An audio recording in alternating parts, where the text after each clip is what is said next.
It's time for the Wrestling Observer Extra. With Dave Meltzer, right here on The Law. Live audio wrestling. And let's go.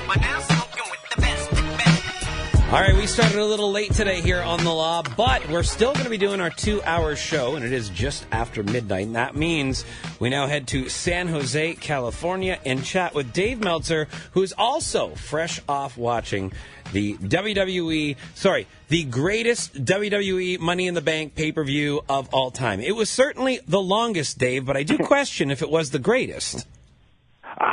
I wouldn't say the greatest, but it was a good show. It was a newsworthy show, at least in the last match, and it's interesting if you know exactly what the story is on this last match. Is it just a way to get the belt off of Roman Reigns and have him go and back be in the chase position, and maybe with the idea that maybe he'll be more popular chasing, or is it that they have decided that the Roman Reigns experiment didn't work? And I don't know which one it is. I think it'll be really clear probably SummerSlam, how they come out of SummerSlam and then move to Mania.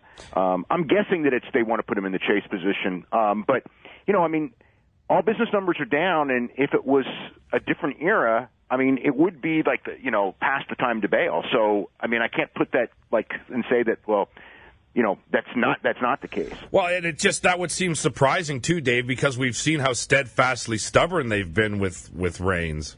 Exactly, and also how they've never put Ambrose in that top position, but now Ambrose has the belt. Then again, maybe Ambrose will have a belt that goes to the other brand, and who knows how that's all going to work out. Well, yeah, that's what Jay and I were just discussing off air, that in fact maybe this could be some way to split these guys up so that you can separate them when the brand split comes along, because you can't have all three of them on one show. You could. You could if because again, if you have the other show has Cena, Styles, and Randy Orton, so you could do it. But I don't know. There's a lot of unanswered questions that July is going to be a real interesting month as far as the future of WWE and where everything goes. Do you know what the time frame was on the decision to give Dean Ambrose the Money in the Bank tonight and also do this cash-in, like this all came about? Was it a long-term plan? Because to me, as far as booking, it seemed like they had definitely made this decision on Monday, but not so much before that. They hadn't even hinted on it until Monday. Mm-hmm. Yeah. So I don't know the answer. I may find out tomorrow, but it feels like it was less than 2 weeks, because if you go back 2 weeks, there was no hints whatsoever. And weren't you surprised too, Dave? Like, to me, when they hit us so over the head with it on the TV this week, teasing Ambrose winning and becoming champion, I thought, okay, they're never going to do that in a million miles. Like, I was really surprised how much they basically gave it to us on Monday. On Sunday. Yeah.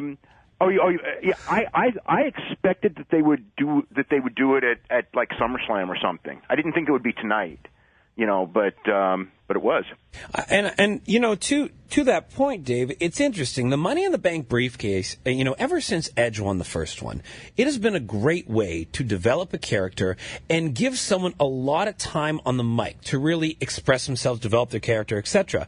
By doing this all in one night, and it has been done before with Kane, but there was a second briefcase at that time. But by doing this, I find that now we're lacking a gimmick in the WWE that we've become accustomed to. Yeah, but it's still, as far as the story goes, it was a successful cash-in, and it got Ambrose the championship, and Ambrose has never been the top guy, and now he's theoretically the top guy, and a lot of people thought that he should be. Here's the funniest part of the whole thing. I thought, like, years ago when it came down to was it going to be Ambrose or Reigns, I was on the side of Ambrose, but they have buried Ambrose for so long and cooled him off to where I had gone, you know what? At this point, I'm not sold on Ambrose anymore. Now they give it to him. Is he salvageable? Did they beat him too badly? Yeah. I guess we'll find out if people will now. I think that reaction-wise will be good, but do the people see him as a weak champion? Well, they may. It depends how they book him, Dave. If they do it, he's one of these champions that he loses every non-title match that he has, then it's not going to help really at all. But you're talking about a champion who just got waxed by Brock Lesnar. That's true. Yeah. And I mean, not that long ago on the show that everybody watched, and on the build-up when everybody was watching, he got waxed on every single thing, and now he's your world champion. It's really weird to do it that way. Yeah, right. I mean, another person who's consistently been losing with the last 3 pay-per-views is AJ Styles. Tonight he gets a win, but it's still with the assistance of Gallows and Anderson. What did you think of this match and the finish, Dave? I thought the match was great, and I had no problem with the finish because they had to do something. It's the first match. It's a long program. Right. I don't think that you want AJ just winning clean if AJ was a babyface just winning clean, yes. But since they turned AJ heel, he's got to win by heel means to keep it going, and he had to win the first one because he had the 3 losses in a row, and So and there were different storyline aspects of it in the sense that did AJ know that they were coming out in things like that they can go back to, but the whole thing is that it builds up. It builds up probably at least a couple more matches with Cena, and that's what they need. They need a good Cena AJ feud. As long as they tell Cena to just whisper a little bit quietly though when he's calling his spots. He seemed particularly bad tonight. Yeah, you know what though? He is the worst in the business at that, and I mean that's just how it is. Yeah. One more match to touch on before we move on, Dave. Super hot match tonight. Sheamus and Apollo Crews. Oh yeah, that's going to be a hot program. I can tell. I honestly don't understand what they're doing with Apollo Crews. Is just someone with no motivation, and it's a character that is non-existent. I'm confused myself, and I was confused with that win because it's like it was one of those wins where the babyface that wins doesn't really get over, and it's like, what was the point? Yeah. Yeah. Very true. Let's speak about some of the other stuff that has happened this week. In particular, we had Jerry Lawler suspended indefinitely by the WWE. We have yet to talk on this show about it because we went on the air a little bit late. But fill us in on what happened with this situation, Dave. So late Thursday night, Jerry Lawler, I guess, came home and had an argument with his fiancée. He had come home from a match, and she had been watching the Warriors-Cavaliers game, and apparently she'd been drinking, and they got into a big fight over something. He asked her where she'd been and stuff, and then I guess in the course of the argument, she called 911, then hung up. The police came, and she claimed that he held her against her will, and he claimed that she was trying to run off and drive while drunk, which he didn't want her to do. And they brought both of them in.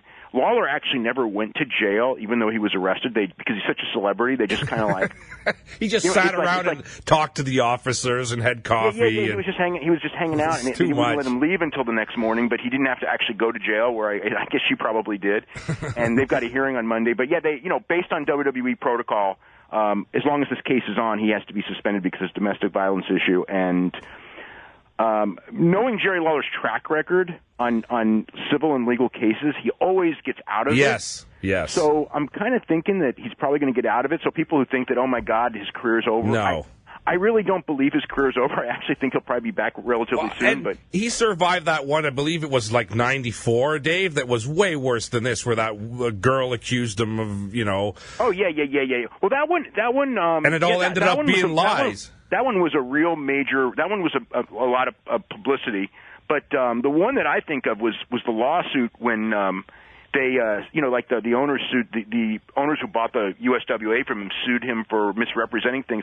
And reading the court case and everything like that, and all the evidence, it's like they had him and Larry Burton dead to rights, and the jury ruled, in fact, that they had been swerved, but they'd only been swerved by Larry Burton, and Lawler he got off. He got off completely. Yeah. That's funny. So, Dave, and I mean, and to the point that the judge, before the verdict came, goes, Jerry, you really need to settle because this could be really bad for you. And in fact, they found him, the award from Jerry was $0. Wow. The interesting thing about this particular Jerry Lawler situation is this is someone that is up there in years.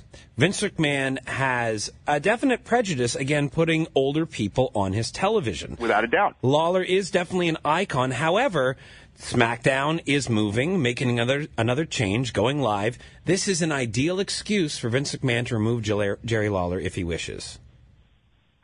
Yes. he could do that. The thing is Lawler, ever since when Ronaldo came, Lawler's been kind of revitalized. Yeah, he's gotten a lot better lately. Because he wasn't, on Raw, I wasn't much of a fan of what Lawler was doing anymore, and I love Jerry Lawler. But on SmackDown, I've been enjoying him again. But yeah, you're absolutely right in the sense that he's 66 years old. They got rid of Jim Ross, who was younger, many years ago, and better. And yeah, it easily. I think that if he gets off, like if like in the next couple of days, I think that there's almost a thing where if they don't bring him back, that you know what I mean, that would look really bad. So maybe if they do it, again, could they do it in 6 months? Yeah. But and if this case drags for a long time, I could see it possibly. Right. But if it's settled pretty quick, then I don't see it as much. Okay, well, speaking of an older face that is on television, apparently the WWE is going out of their way now yes. to contact older faces to be on television with the brand split. And what I'm talking about is a story that you had reported, Dave, with people like Carlito, MVP, Stevie Richards being contacted for the new era. Yeah, well, I'm assuming that because they're doing a brand split that they just want some familiar faces to put over the young guys. That's how but there are stars that have been contacted. I don't know who's going to come and things like that. But yeah, most of the guys that I've heard about are guys that I would presume would be there to put other guys over that are just like name value guys. So it's interesting, but yeah, I mean it's interesting that they just did this. Right now, but I mean they're really scouring the earth for any independent guys and things like that. Anyone who's talented that's not under contract to like Lucha Underground or New Japan or TNA or Ring of Honor. I mean they really want everyone right now. I don't think it's so much to kill, and they got 3 brands they got to stock with talent now. Well, see, that's the thing too, Dave, and the fact that they really, NXT, they really see that as yet another brand rather than just being about developing talent. So, they're going to take some stars from there, I'm sure, but I don't think they're going to want to deplete that roster too much. They want that brand to be strong too. Well, they have to have enough to where it can go on the road and draw 2,000 people. Yeah. So it's like, they're gonna take some guys for sure. When this draft comes, so it's like in a month. Whatever it is, it might be 6 guys or something like that. But they're still going to have to replenish, NXT because everyone who's on top in NXT, every single person, shouldn't be in NXT anymore. Mm-hmm. There's, every star in NXT, they're ready. The guy who was the least ready of the guys that they were pushing in NXT was Baron Corbin. He's already up. Yeah. You look at Aries and Joe and Nakamura. That's and Finn Balor. That's ridiculous. Actually, they should be main roster, and Joe should be a main roster main eventer, right? Working with Brock Lesnar. And Finn should be up there, in the Bullet Club, and Nakamura should be challenging for the World Championship, and the American Alpha should be the best tag team on one of the 2 brands. And hopefully at least some of that's going to happen in a month. Mm-hmm. Is there any truth to the rumor of the American Alpha and Kurt Angle tie? I don't know that. There's nothing. There's nothing right now on that. But it's weird because they're using the ankle lock, as I think people have seen, and the fans themselves sing Kurt Angle's music for Gable all the time when he comes out. Yep. So there is that. Kurt Angle is a free agent, so it's not like they can't do it. In February, if you remember, they were at the Arnold Classic. Triple H didn't even get near Kurt. So that's February, but February is February. Now we're in June, and it easily could be different. Yeah, because their mentality is different. Yes. Before we go, Dave, we just want to quickly check in on the UFC sale. We hear there's 2 bidders. The bids are in, and it's 100%. Yeah, the whole company. What does this mean? The bids are in right around $4 billion, and it's going to be, Wanda Capital, or Wanda, Wanda and... At the ING? Yeah, IMG and William Morris, and Kraft and the Kraft family combined bid, or it's going to be the China Media Capital bid. So, 100%. More likely than not, there'll be a new owner within a week. I think it probably won't be announced until after UFC 200, I have a feeling, so they may try to keep it quiet. But, Ariel will report it. Yeah, that's right. Yeah, well, this is too big of a story to be quite. Yeah, exactly. Impossible. Yeah. And of course, the big question that always comes out is Dana White and Dana White's status within the company. If it is a 100% sale, he's bought out at that point of his percentage that he owns, and does he stick around? Every impression I have is that he sticks around. I know both groups want him, and as they should, but stick around in what role?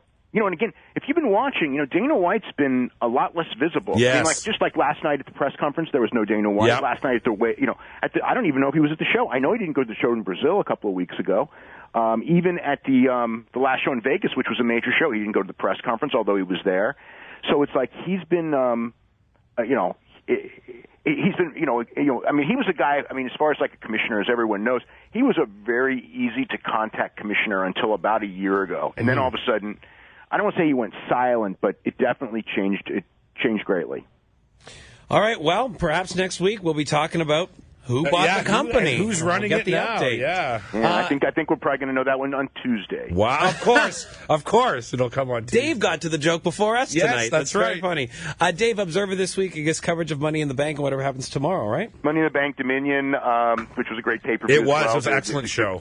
The great UFC show on Saturday, story on Gypsy Joe, and there's probably going to be several other things that break. Again, and again, I think there'll probably be more stuff out as far as who WWE is going after. Right. And, again, tomorrow's show, I think, will explain a lot more about where Dean Ambrose is going and more hints about the draft. And, it's going to be a lot of news between now and, again, now and the end of July. I think we're going to have a lot of news every week. All right, Dave. Well, we'll talk to you next week at this very same time.